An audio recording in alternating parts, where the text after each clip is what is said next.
What if the success you're chasing, the independence that you're so proud of, is actually based on a childhood survival contract that you didn't even know you made? Hello, beautiful soul. In case we haven't met, my name is Dr. Harmony. And if you're new to my channel, welcome. If you're returning, welcome back. Make sure to subscribe and hit that notification bell so that you know when all my videos and content come live. Today, I'm going to share with you a story and 3 things I learned from it that helped me open up a brand new door of freedom in my own personal life. So if you've ever felt like you're carrying something along, but you're also feeling the weight of the world and you really want to free yourself, this might just be an open door for you too. When I was 11 years old, I started working, and not because I had to, it was because I wanted to. I wanted to buy my own clothes. I wanted to choose my own things, and I wanted to make my own money for my own sense of sovereignty. But it really was taking on a sense of not allowing myself to receive and putting myself in my own survival mode at a very young age. And what's even deeper about that is, somewhere deep down, I felt like that what was being provided for me was not enough. I wanted more. And so I thought I had to do it alone to get what I wanted. And what I've discovered is that I made my very first own soul contract, which was, I'll take care of myself. I'll earn it all. I won't rely upon anyone.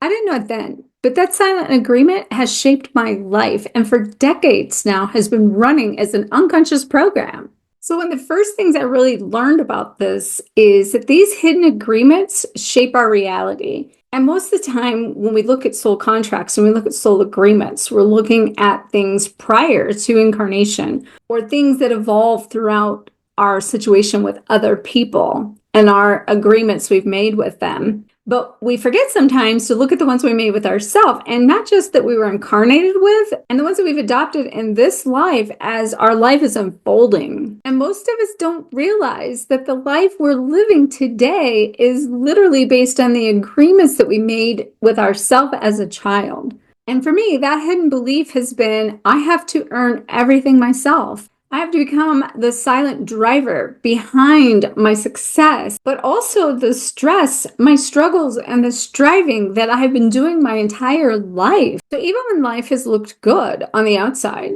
deep down, I've always still been that little girl that's trying to prove herself to be enough, to show up, to do more, to have more, and to strive in a way that I have to sacrifice myself, my time, my energy for the desires I have in my life. And I think by now you're like me and most of us in the collective that, discovering that the first step in all this true freedom isn't just about doing anymore. It's about becoming aware of these silent agreements that are running in our life without our permission. So the second thing I've learned is that we can awaken through the stillness, not the struggles.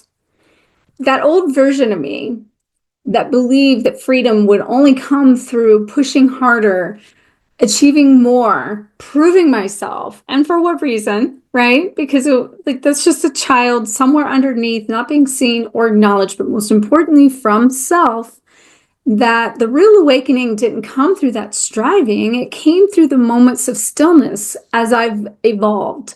But more importantly, where I'm at now, and stepping into more of that feminine energy and creating through that divine feminine connection, I am being put in this complete stillness of pure stillness, this sense in these inner presence of being able to connect with myself on a level that's requiring me to get really still and really listen to that little girl inside that's really been trying to get my attention all along and doing it in a new way than what I've done before. Just yesterday, I was doing a land journey for a private VIP retreat for a couple here in Sedona.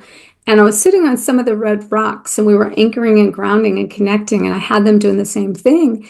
And as I was sitting on this earthy red rocks and breathing with the land here in Sedona, I could feel this 11-year-old inside of me, this 11-year-old version of me. She wasn't hustling and she wasn't striving. She was just waiting for me to see her, for me to feel her, for me to listen to her, for me to be still enough to embody her and to embrace her. And while there's another side of me inside that wants to really go off to the races, use my masculine energy, and show up in this doing mode, even down to preparation for my upcoming retreat. It's something that I'm becoming, that vibration of this sense of stillness. And I always have to do this in order to fully teach it. But I really realize in those moments, this is not about doing anymore. Like, that is not going to work the way it used to.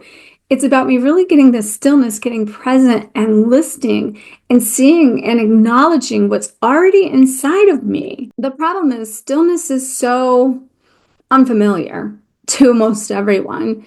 And we feel like really that maybe we're being lazy, or that it's not responsible to be doing something, or that it's going to take that something to make things happen. But truly, stillness isn't an emptiness. It's actually is connecting to that part of ourself that we've neglected, or that space within us that is truly longing to be experienced. That some people, we call it the void, and that void is trying to be filled, or we try to fill it up with something. We try to disguise things in a way that we have that codependency, or we want something, or we distract ourselves to do things that pull us out of alignment with that stillness. And it's very uncomfortable to get that still and really feel that inside of us. But what the real truth is that we're too busy to listen. We're too busy to hear what our inner child is really trying to speak to us. And I have to say that a lot of times what I was realizing in this process is like, I could tell someone needed to speak to me, and I kept feeling like I need to listen to God. I need to listen to God. I need to be more still. I need to experience connecting to this new version of me and truly understanding who that version is. But what I discovered is it wasn't that at all. It was literally my inner child that has been wanting to be heard. And she's asking me from a place of, do not hustle, do not work harder. She's ready to come home into the place inside of me that I never experienced her before. So the third thing I've learned from this is that you can write new agreements that will set you free. Once I actually saw what the old agreements were that I made as a child, then I was able to realize that, if I created that somewhere in my unconscious programming, then I can create new patterns and new thoughts and new ideas that will set me free from that. So I really sat and journaled with that. I did it from my heart, and I asked my inner child some very specific questions. And one of the most profound questions that I asked myself, that I invite you to ask yourself as well, is what do you need to hear right now to feel safe right now? What do you need to hear in this moment to feel safe right now? And in the process of that, I had some new agreements come through. And I could hear what she was saying, and I began to write it out. And it's safe to receive, even when I'm still. I am worthy of support, softness, and space. And one of my favorites is, I don't have to hustle to survive. I can create to thrive. And during this process, I really connected to my breath.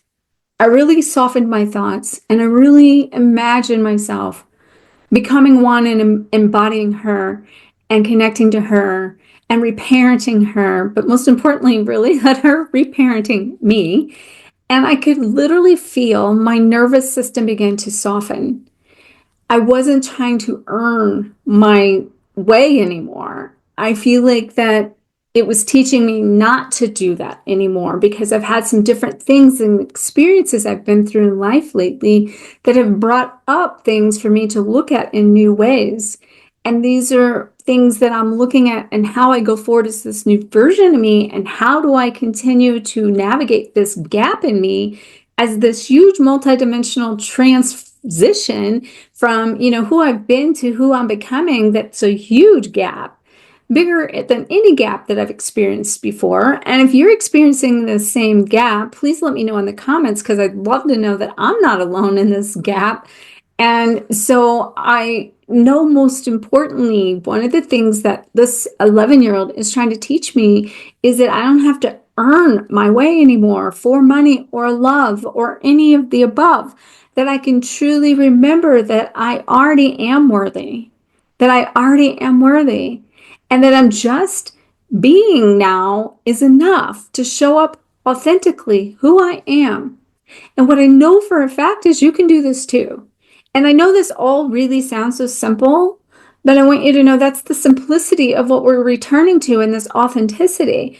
And that if you've made old agreements that are still running, and that your inner child has still not been seen, felt, acknowledged, heard, embodied, then you too can identify what those old agreements are, sit with that version of you, let them speak to you, and then also let them share with you new agreements. And you can do this at any given moment.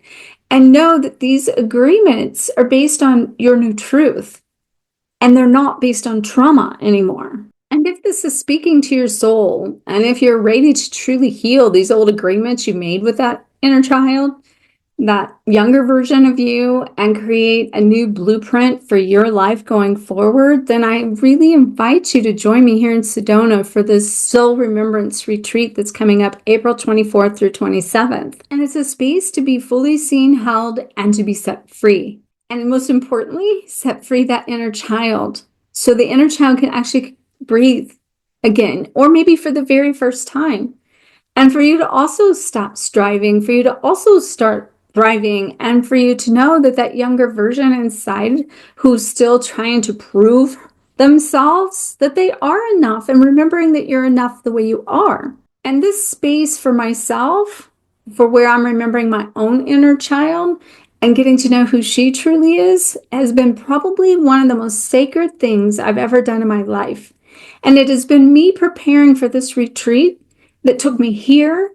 That is, like always, I go through the process, in the process of sharing and teaching and showing up. So I thank you and everyone around me and everyone that's coming to the retreat that I've already been connecting to and calling in, for really and truly giving me this container to show up very authentically and in my full feminine self, and as one with my inner child, so I can fully express myself in ways that I have never expressed before. And most importantly, create from a place that I have never created from before. And if this has truly stirred something in you, I would love to personally walk with you through this next chapter of your journey.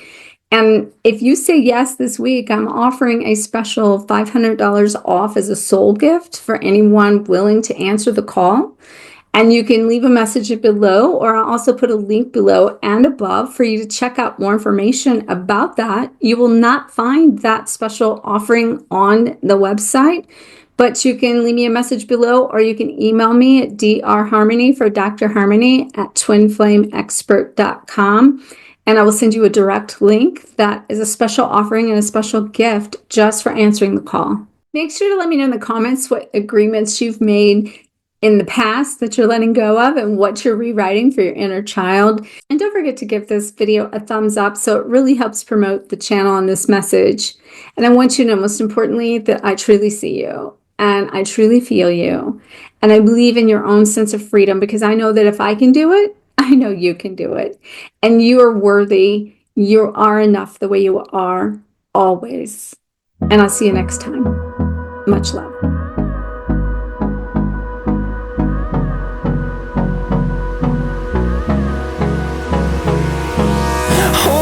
Close till I get up. Time is barely on our side.